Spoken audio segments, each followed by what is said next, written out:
Hello, hello, beautiful humans. Welcome back to Teach Jenn Tech and one of our returning visitors of Anthony, who is this your third time being on the show? I think Yep. so. Yeah. Yes. Yeah. Are there any others I'm sure Ramon's probably been on 3 or 4 by now. Yeah. Well, we paired up doing some stuff with Taylor from Distribute Aid, and that was pretty fun. And then Laura will have her third time on Monday. And then yesterday I was just like, Ben, you need to come on like once a month just so that way I think accessibility is such a deep topic, but not something you can necessarily like consume really, really quickly. You also have to fill 4 episodes a week, so that requires a lot of people. So you, if you can have people who can come on kind of regularly, then you can fill the slots a lot more easily. Yeah, but I actually just talked to Mike over at Stripe. He's the one that I like to call, "Hey, you're not square." Because I totally Cool. did that the first time we met. And it's something that, what up, Yere? We're setting up my computer today because I just hard reset it. Ooh. So I have Chrome set up so far, Discord, Snagit, Slack, and I definitely need to do my Bluetooth. But Mike from Stripe just gave me the idea to do like look up people's tutorials and do them. Oh yeah, Like no, I would that's do a that great thing to live. do. Although this is something I need to figure out about StreamYard is how to allow sharing the audio. But not something I have to What do you figure out mean? today. Like yesterday's with Ben, nobody could hear the accessibility stuff from the audio on the I see. computer. Like Zoom, Uh, you know how Zoom's like, "Hey, share screen," and then mhm. yeah. So, Yeah, that's um, overall a good default because the vast majority of the time you don't want your computer sounds bleeding in, but that's one case where you'd actually want to be able to do it. Yeah, so yeah. I don't know. Yeah, neither do I, but we'll figure it out. And let's see. I am uploading the overlay because I completed it.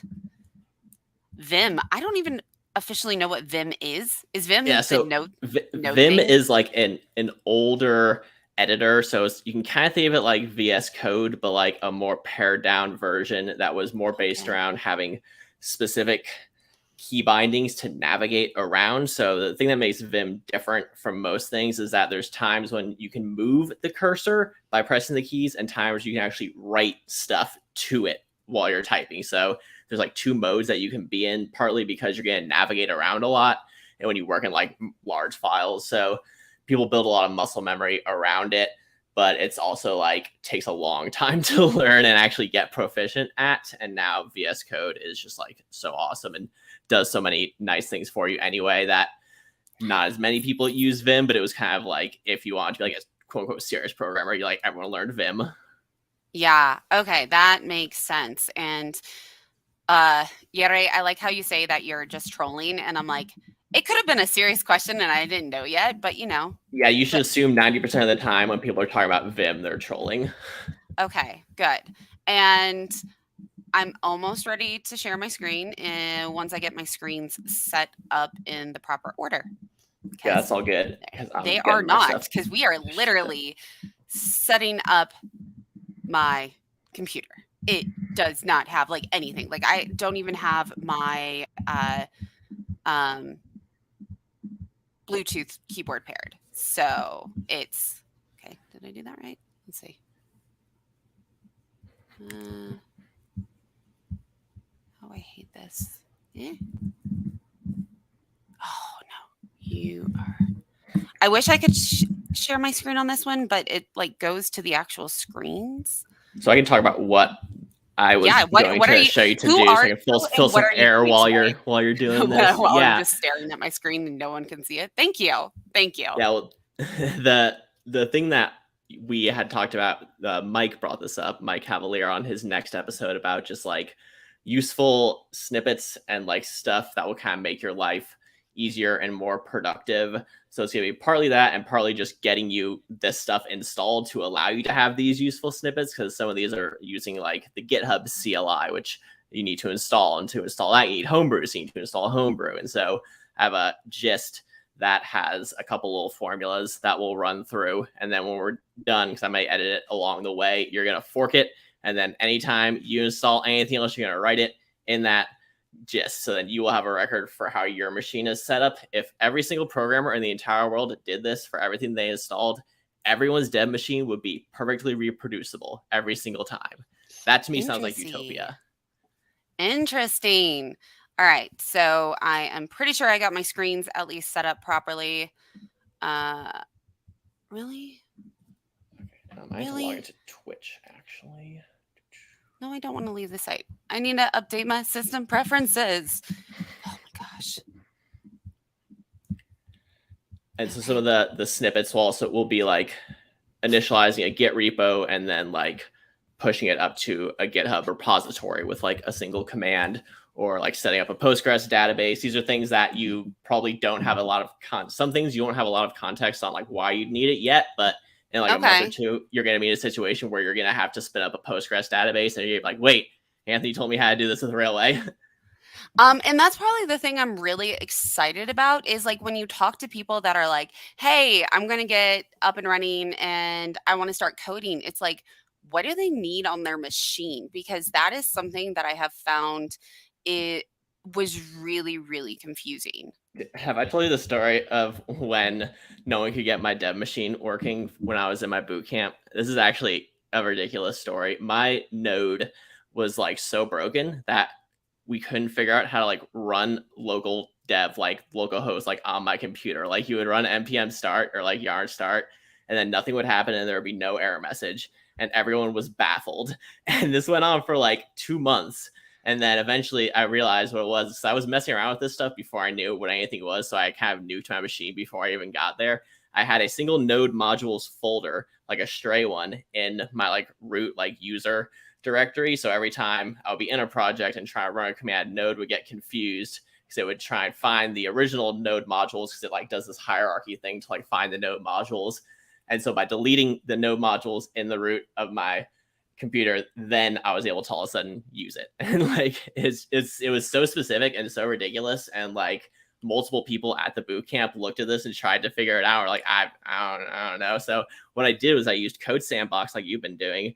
I would code a Code Sandbox, put it in a Git repo, and then deploy that Git repo to Netlify. And then that's what I would show for like when I needed to turn it in, because most people, they would like share their screen and they would run it on their computer and they would kind of like click through it, where I'll be like, I have a link. And so it's like, it actually was better because it meant I had like a deployed website and other people didn't, but it was like a really crazy way to get there.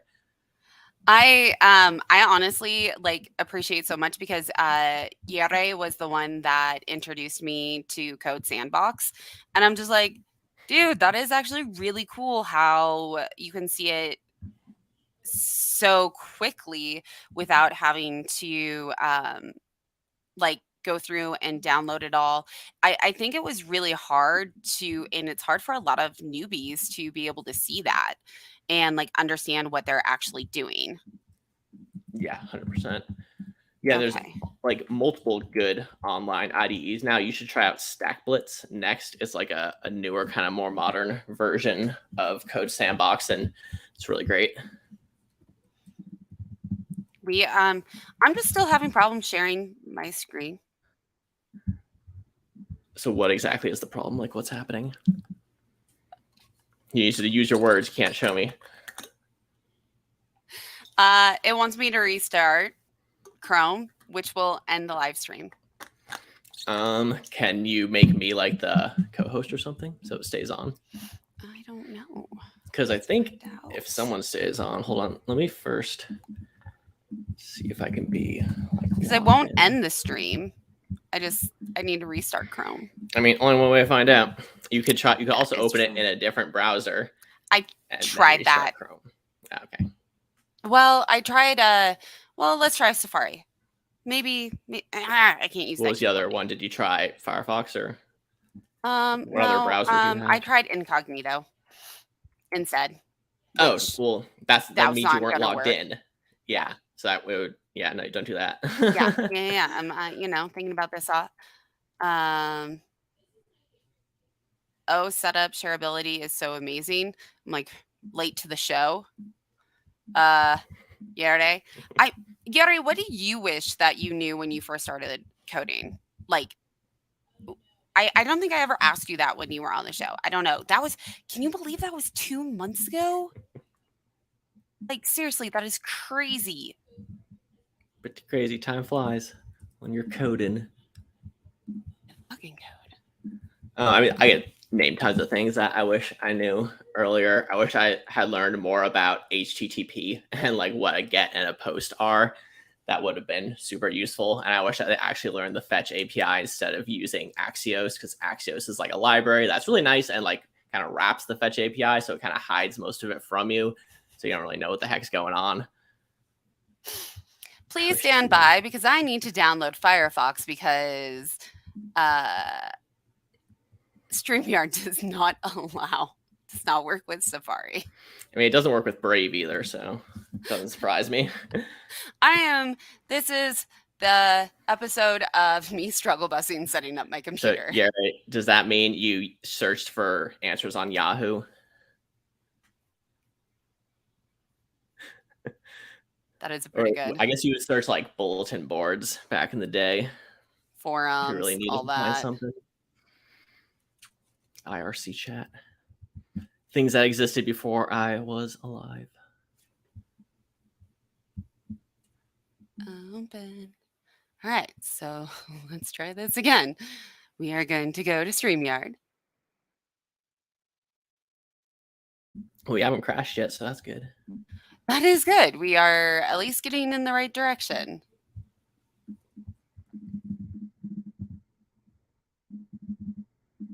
And this is something that I was told quite a few times that people actually love about like live streams is when people mess up. And I'm like, y'all, I'm messing up. You just can't see it yet. We'll get there. Yeah, this is not as riveting because they're not seeing like a debugging process. That's more so what people find interesting. Agreed. Okay. Because then you can see how people think through like what happens when you try and actually build something that isn't like something that someone already built for you, or like kind of chart a path out for you. Exactly. Okay, we are. I remember. Okay.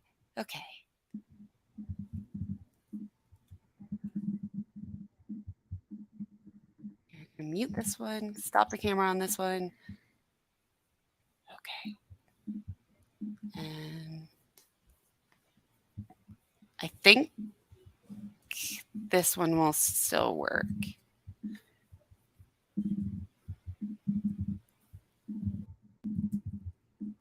Oh. Okay, well, you dropped off, but it survived. Yeah, I'm on Firefox now. Sweet. So, I mean, if I can just get it working from here, I'm going to do that. But I think we're going to find out. I'm going to share my little gist in the chat so people have something to look at while this is going on. So they have something to do other than just listen. But I'm also going to get your whole node deal set up. So I'm going to have you install Volta, set your node version, install Yarn and PNPM. So that no matter what project you get thrown at you, you will have the tools necessary to run that stupid JavaScript project the way that particular dev decided to make you do it. Oh, well, Yare, have a wonderful day at work, and thank you for sharing. Yeah, thanks for stopping by. And after all of that, it took me 15 minutes just to share my screen. Safari just started sharing it instead of Chrome. So I'm just going to stay in Safari for now, and I can do stuff in Chrome if needed. Oh, I still need to set up my Bluetooth. It's okay. All right. So you said that you shared the gist already? I'm about to. Just making sure the outline links all work.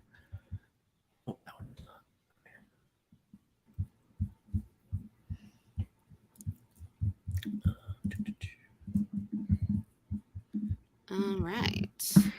All right, there it is. And I shared this on Twitter when you tweeted this. Sweet. Let's see if I can recalibrate to the proper, all the stuff going on.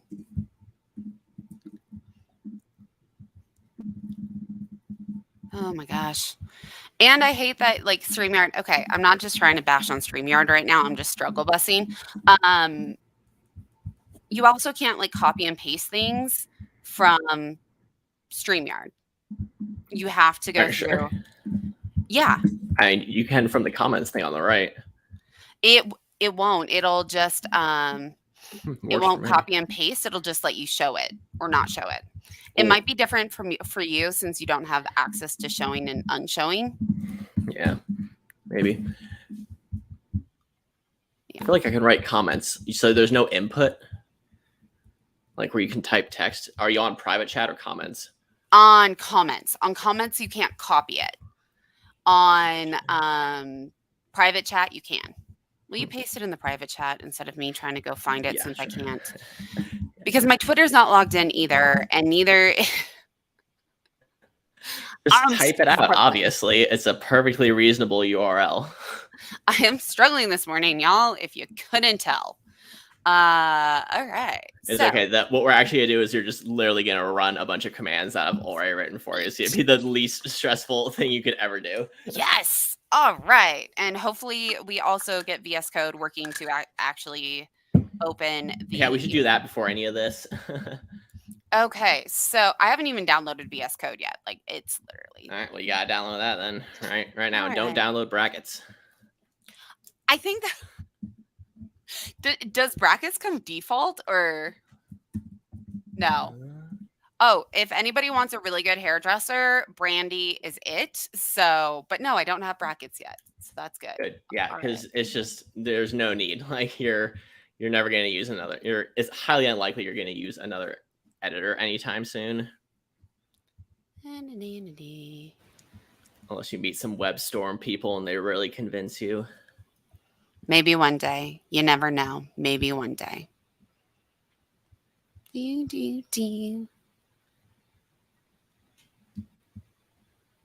At least while that's downloading, I can do all the really annoying stuff. Bluetooth it up. I got the Bluetooth going. Now I just need to remove all this stuff from my dock that I don't use. I always get so confused when I use someone's computer that has the dock on one of the sides. So I'll go down like, what? Why doesn't it work? Yeah, no, I hate it being at the bottom. Oh no, I just options. Move from dock. Chrome's good. Those are good. It's so small right now.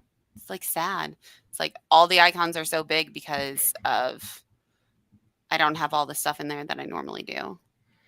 Yeah, I find a more amenable dock keeps you saner. Probably. Well, for everyone that's going to be watching this, we are downloading and installing VS Code, which I just Googled VS Code and got to the download. Yeah, so that's one thing I could include in this gist, but right now I don't. Like, there's no links or really any kind of, these are just like straight instructions, but I'm kind of assuming that people will either know these are or like I'm going to explain them as we go. So yeah, if anyone's particularly curious, this will be a good record of. And these are things that I do like every day, like super duper common things. So yeah. I do think it should be where you're gonna just make that way bigger.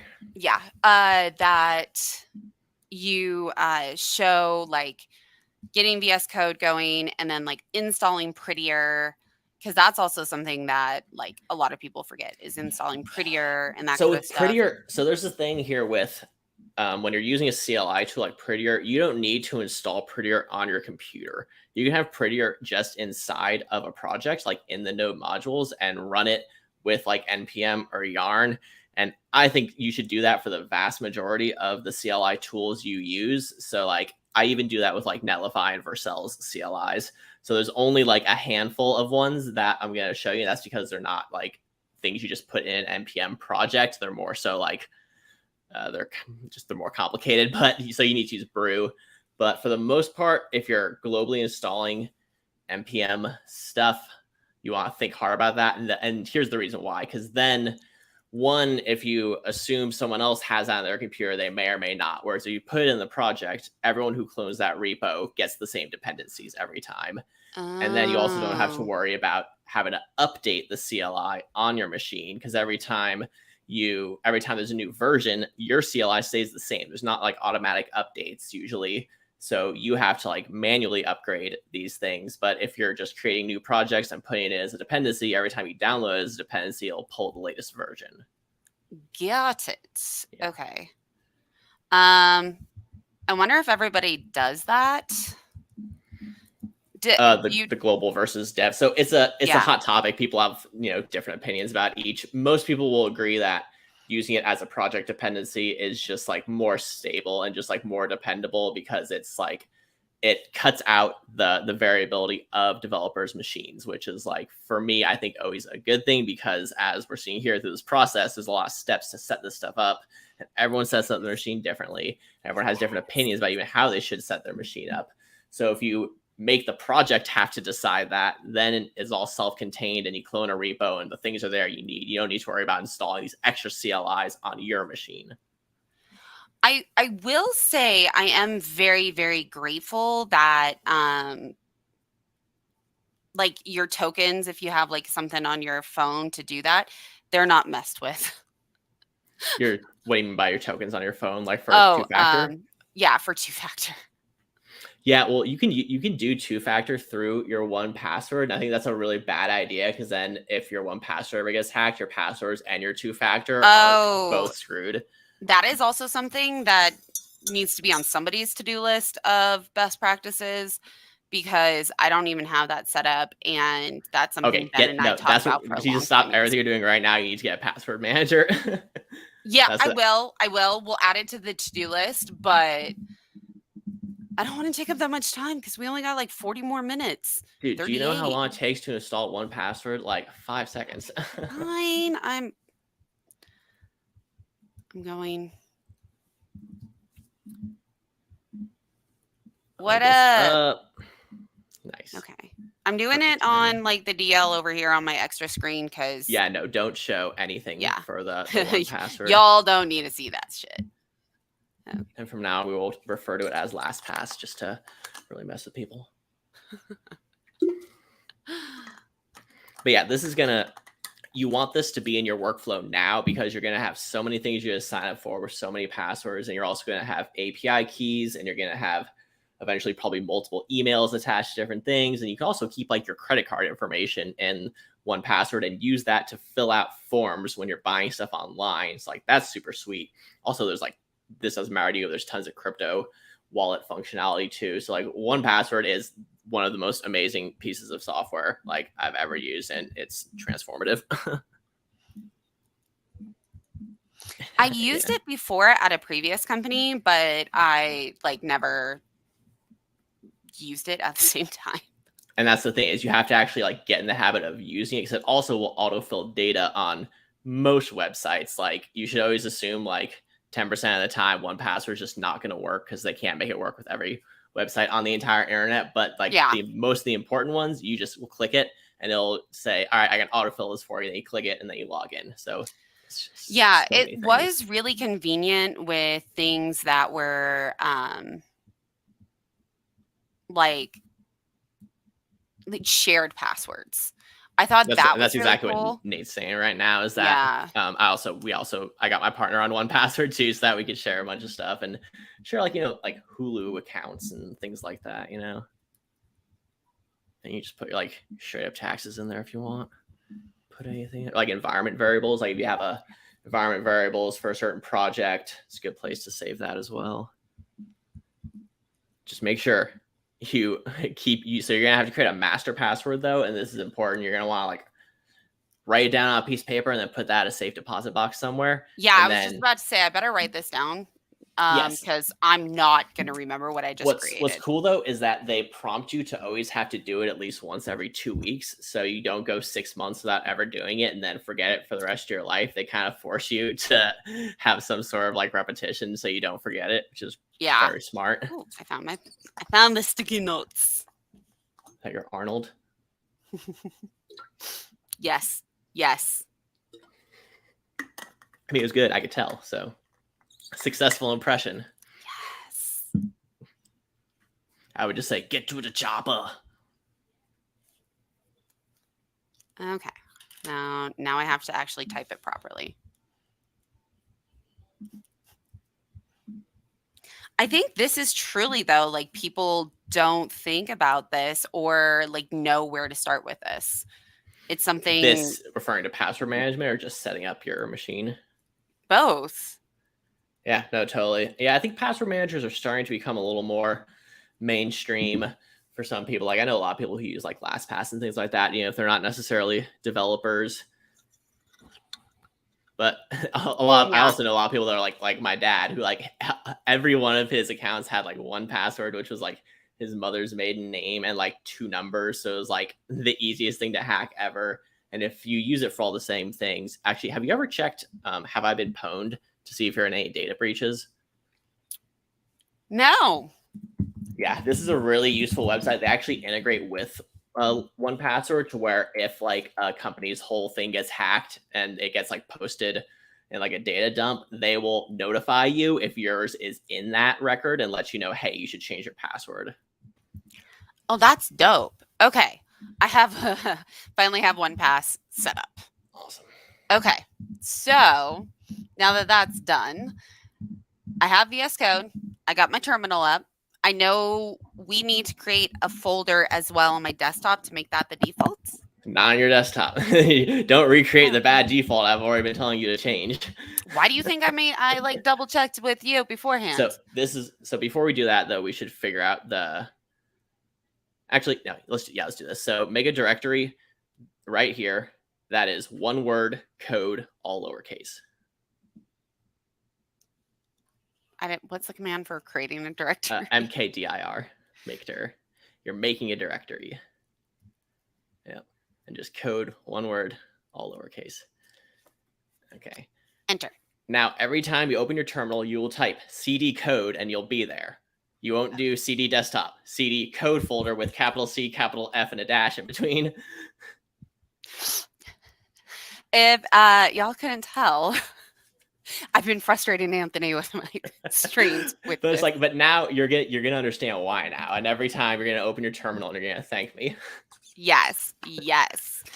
I am a little sad because I was thinking about backing up all my projects, but I was like, at the same time, I'm like, if I really wanted them, I'm gonna go watch the stream and recreate it. This is also why you should get in the habit of every time you have a project, push it up to a Git repo like at the end of the day, and then just delete it off your computer. Like, yes. I don't keep any projects on my computer because then I'll lose work and do stupid stuff with it. So I always push stuff to a Git repo, straight up delete the repo, and then when I want to work it on again, I clone it down again and then work on it. Yeah. Which seems like tedious, but it's like, for me, it's infrequent enough and saves me the headache of having to track projects on my computer. So yeah. But it's also because I don't do projects with like 20 environment variables, which would be kind of a different story. This is also something that I'm going to put as my best practice written down.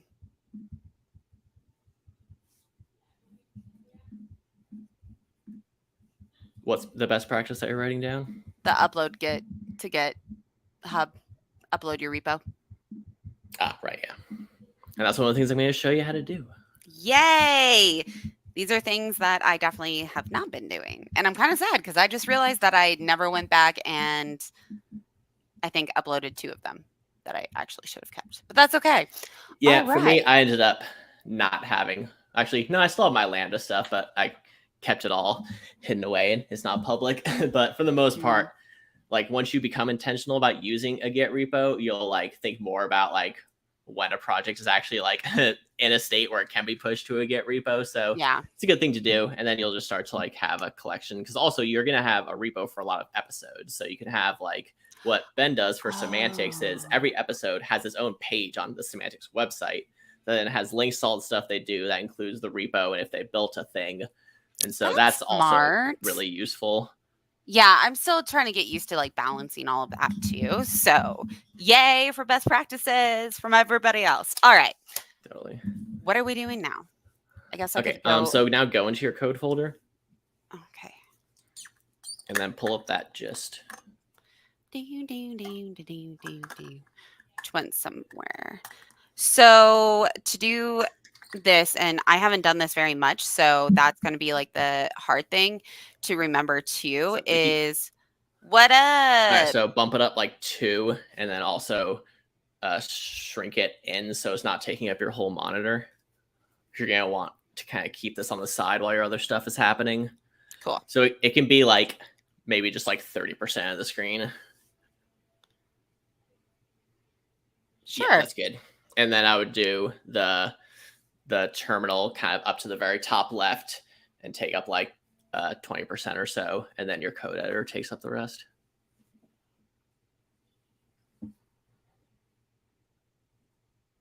Yeah, I would shrink your terminal down a bit from height wise. You're gonna need more space to kind of see code usually.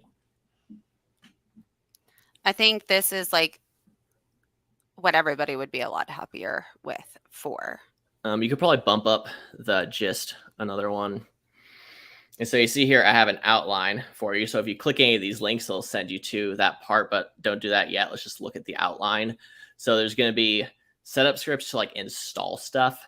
And those are going to be first Homebrew, which is the thing that lets you install most of the other things. And then a couple of these like JavaScript CLI things. You've already used NPM and you've already used Yarn. There's another one, PNPM, which you may encounter at some point. So I'm just going to put it on your computer because it's not going to break anything or do anything if you don't use it. Thank you.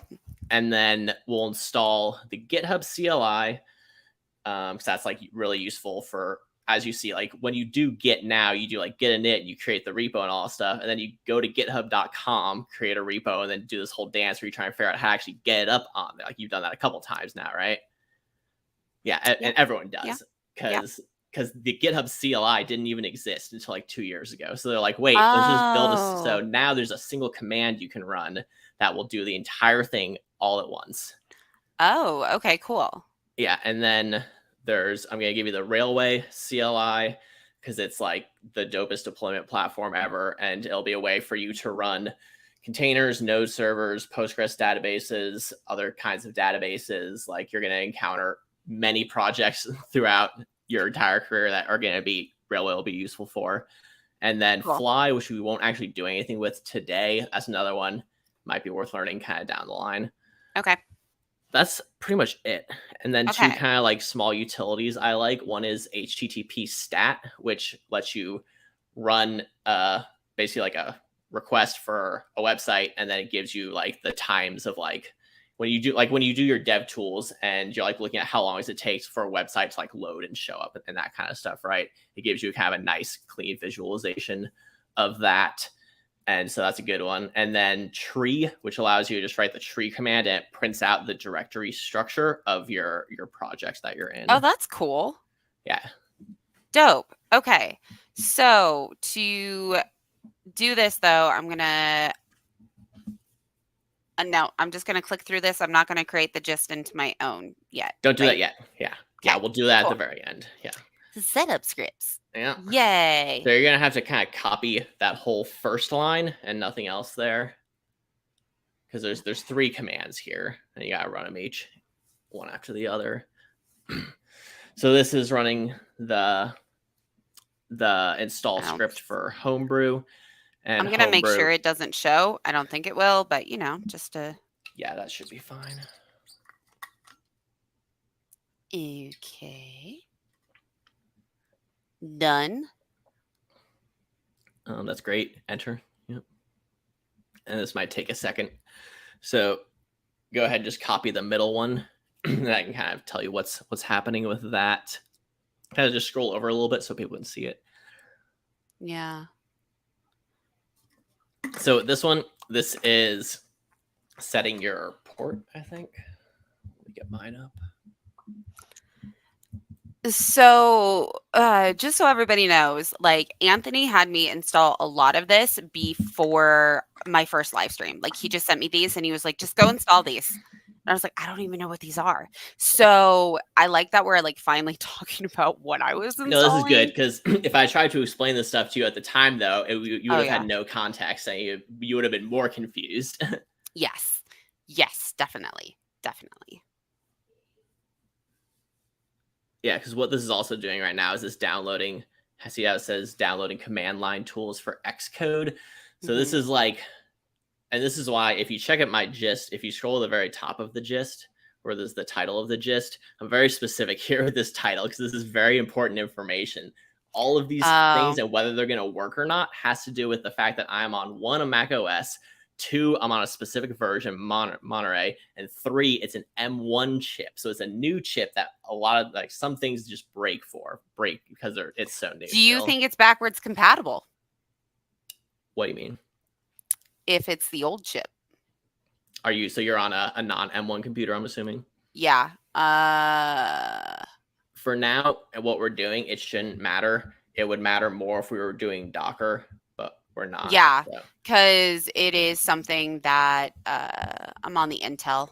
Okay, nothing I'm doing should be specific to that specifically. It's the only times I really see it become a problem is, like I said, with Docker, because Docker builds binaries based on your operating system. So they had to basically rebuild everything to work with the new chip. And so stuff like Prisma will break, and just like Docker itself, like you need to use this like build X command and pass in like an extra variable to tell it which architecture you're on. So it's just another thing to kind of have to worry about. But if you are someone with an M1, you get to like QA everyone's tool, make sure it works on M1, and then let them know when things break. So that's kind of fun.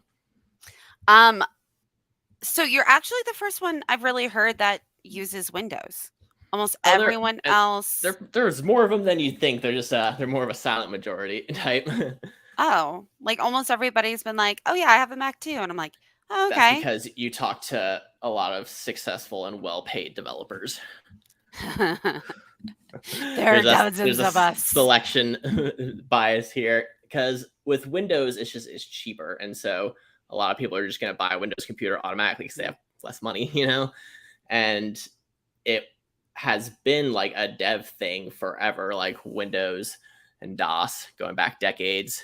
So It makes sense. The problem is so many, like you were saying, so many people who do like DevRel kind of stuff, like we all have like Apples or people who are on, like if you have an open source project and there's 10 people on the team and all 10 of them have Macs, no one will know if things break on Windows until a user who's not on the team uses it on Windows and then it says, hey, why is this broken on Windows? Like, well, we didn't test it on Windows.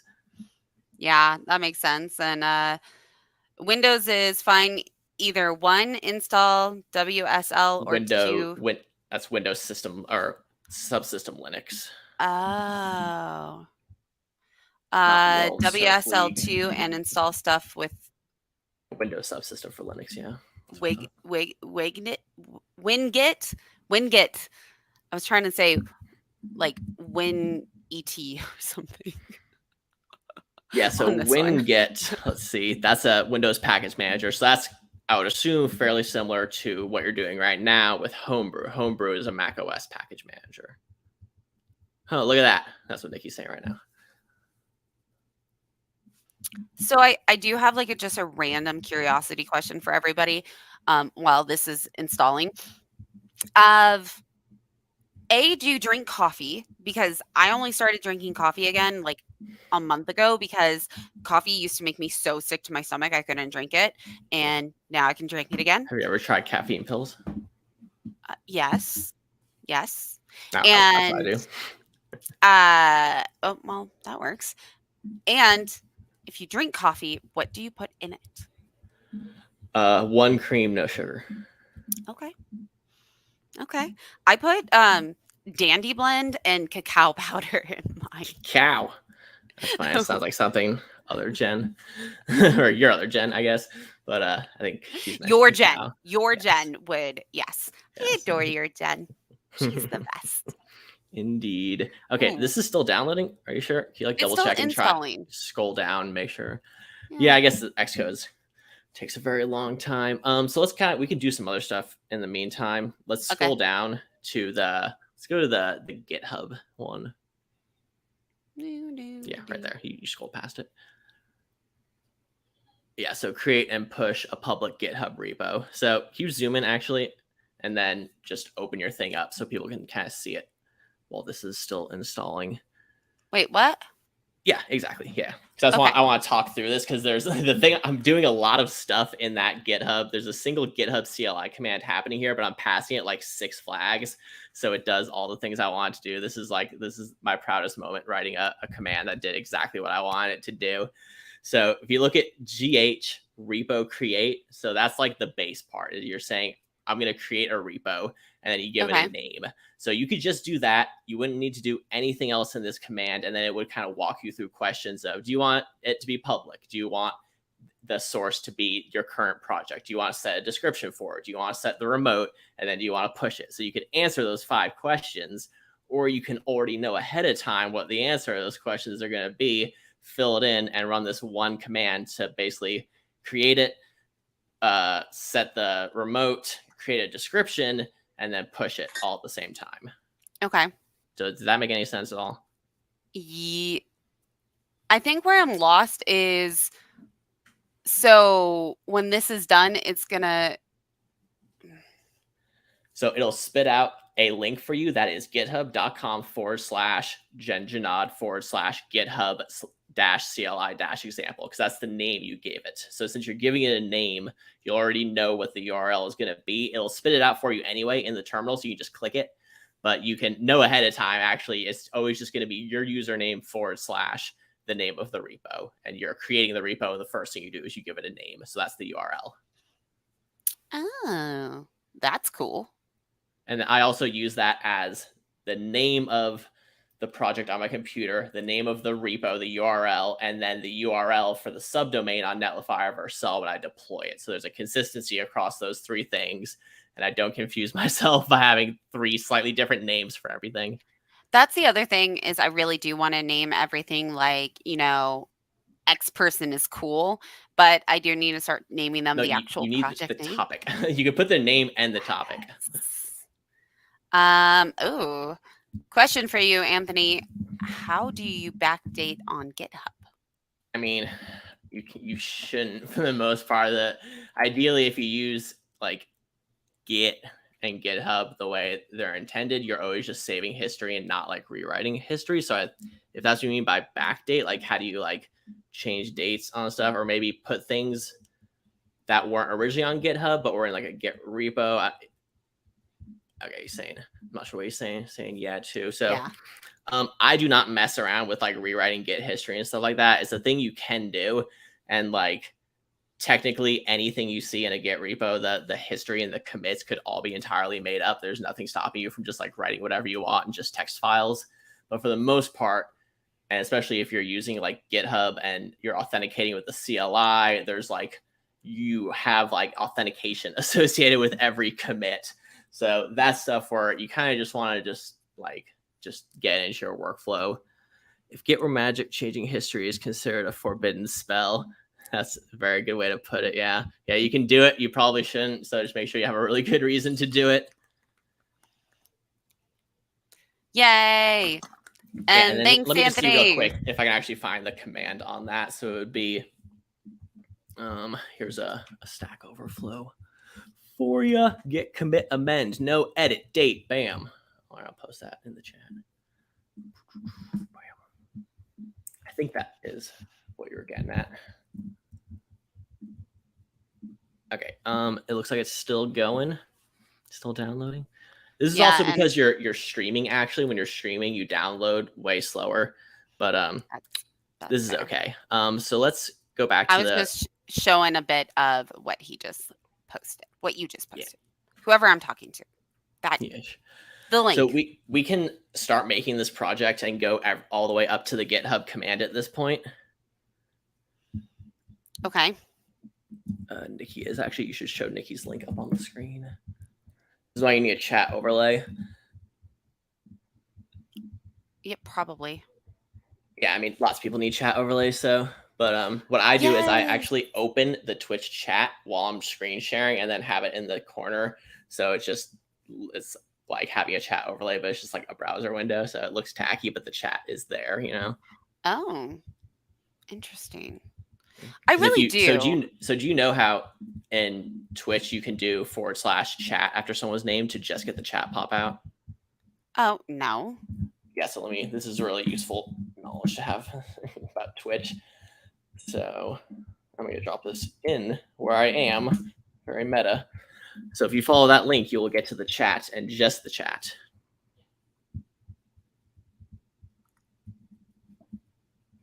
So then It's you could magic. bring that onto your screen now if you wanted. Yeah. Okay, hold on. Especially people Please stand dropping by. links and stuff. It's good when people are watching these things back to be able to actually reference what's happening. This is happiness. You're going to want to make it a lot bigger. I'm getting there. I'm getting there. Please stand by. Yeah. And what I usually do is then I would have that be like the bottom right, and then the gist would be most of the top. So which one's on top or bottom isn't particularly important. All the fancy things. All the fancy things. Well, this is just me trying to figure out a way to do this and like without having to actually build a chat overlay and maintain that and like work it in, because it's not straightforward at all with StreamYard, or even possible as far as I know. Don't know how. I want to get rid of these. Oh, yeah, go to kick the back button, I think. You're looking at your GIF subs right now. Here, open Yeah, up just no, for a like, second so you can kind of see what's happening. yeah, I did. It's just not going away. Okay, well, try refreshing.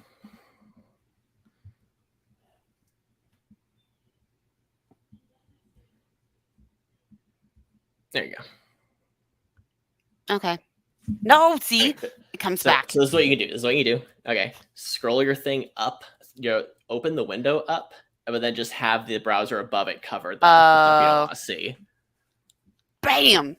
They're windows. You can do anything you want with them. You can put them anywhere on your screen, any combination. All right. So we got the hello from the streams, and what's the point of deleting stuff? Oh, got the big brain going. Just started using. Let me go back to the first one. Now I got too many going on. That's the point where I go deleting stuff in DevTools. Does that work?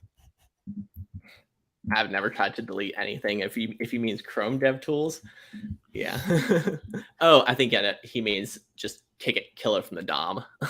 Yeah. And then I'm curious then for this person just left this comment. Zergling Soup. It sounds like they play StarCraft.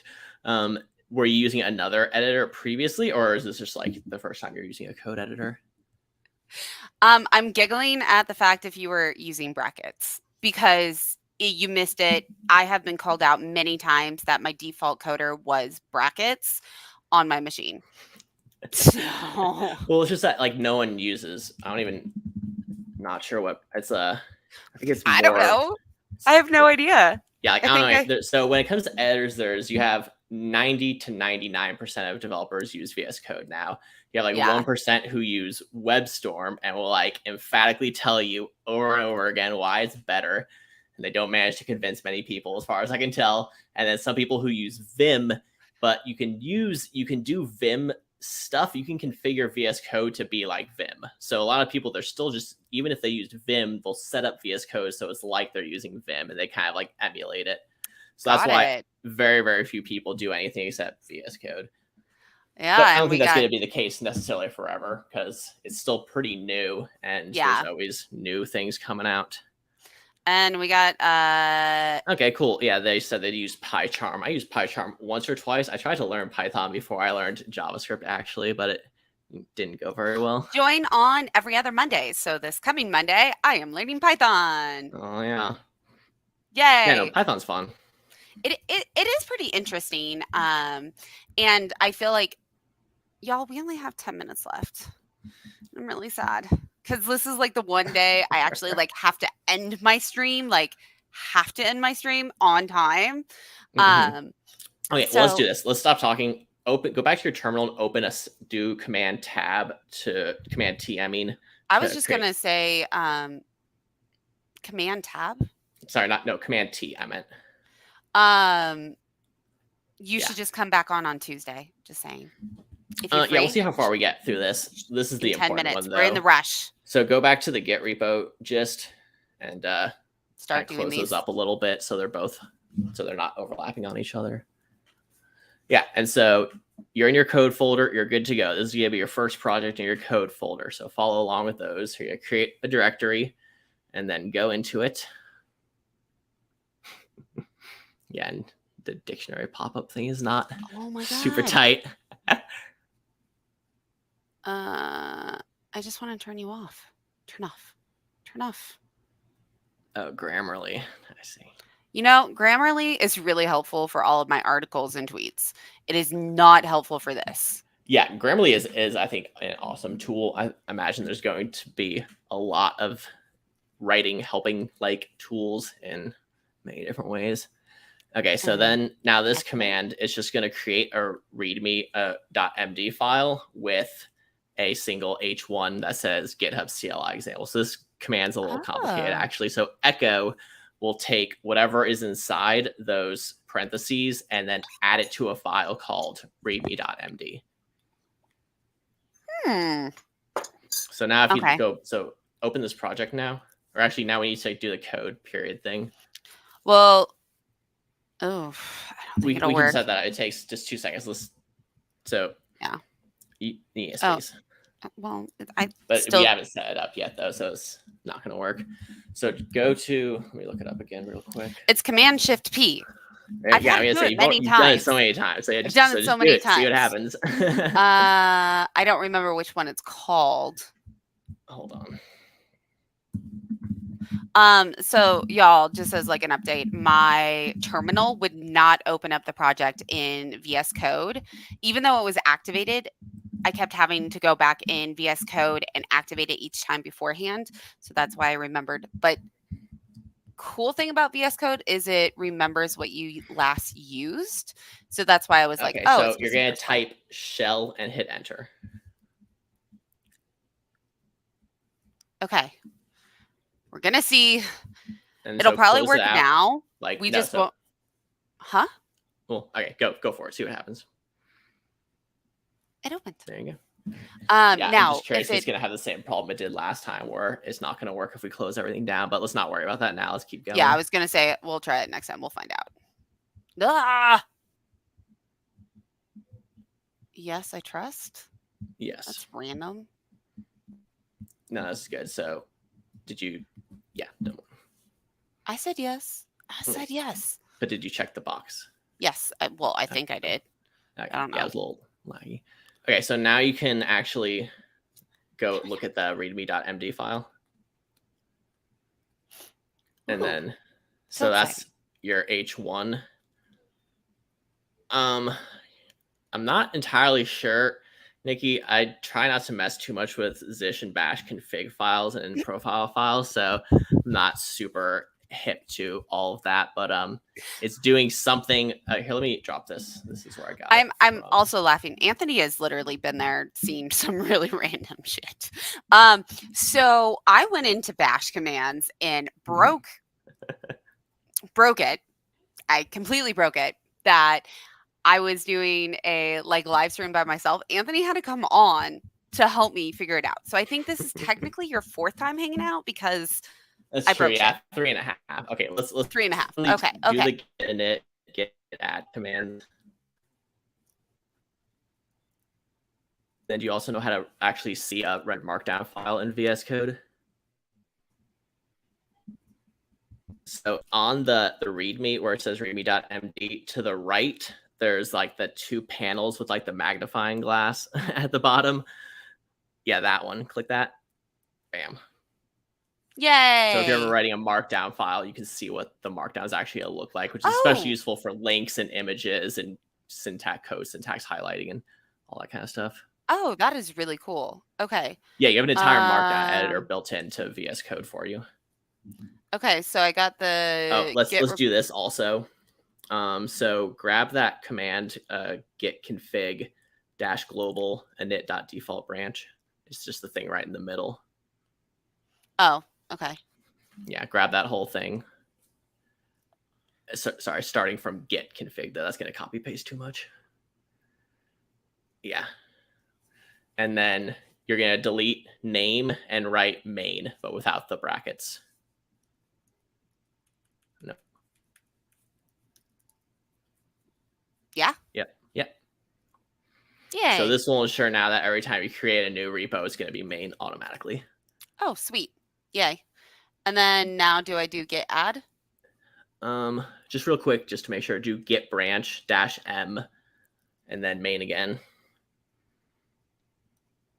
Make sure there's a space in after.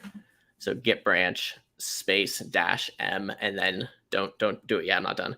Then main. Yeah, there you go. Bam. Okay. Now you can add and commit. And run git status in between so you can see what git status does.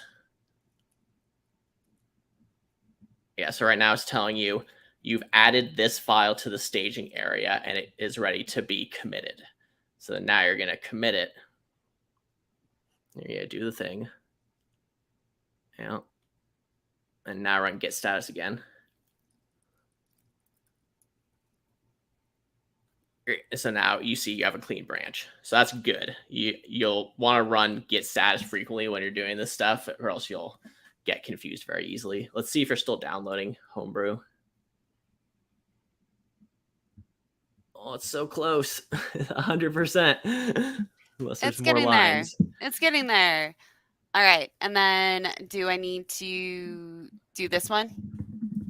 Hold on. So that's what we need to install, but you install it with... Okay, well, there's another way to install it. Okay, so go to cli.github.com.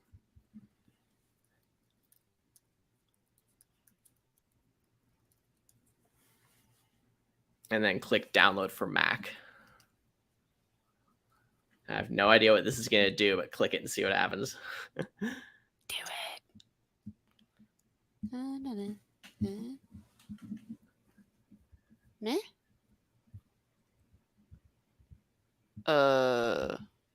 Okay, cool. Yeah, so it's just like, yeah, so I was afraid it was going to do. Okay. So we basically have to wait for this to do the next step. And well, there's another way we could possibly do it. Let's try but we have like 3 minutes. So last thing. All right. Sudo and then port. Is this how you spell sudo? Let me drop it in. Like, I feel like it's so weird. Okay, sudo port install gh. I'm gonna have to show you how to uninstall this and install it with Homebrew later, but this is good enough. Command not found. That means you probably need to download Mac ports. I never use Mac ports, so I thought it might have been built in, but it's not. I will pause here because I feel like this is going to be the best spot to leave it at, especially with this still installing and everything. Yeah, so we essentially didn't do anything in the gist, so yeah, we'll definitely have to do another episode. It's fine. It's fine. We'll just redo stuff in... Well, we talked about all the things we're gonna do, so hopefully that was useful. Did talk about all the things. I think and the GitHub part, all you have to do is once you install, you'll run literally brew install gh. That's all you gotta do. Then you'll have it. Then you'll run that GitHub create repo command. Yeah, and it'll do the entire thing for you. It's a foolproof command. You can't mess it up. All right. Cool. Well, thank you everyone for joining today and all the ideas and examples and all the things. So many things. So thank you once again. And we will see you next week and convince Anthony to come in on Tuesday. That's what I'm working on. So thank you, everyone. Bye.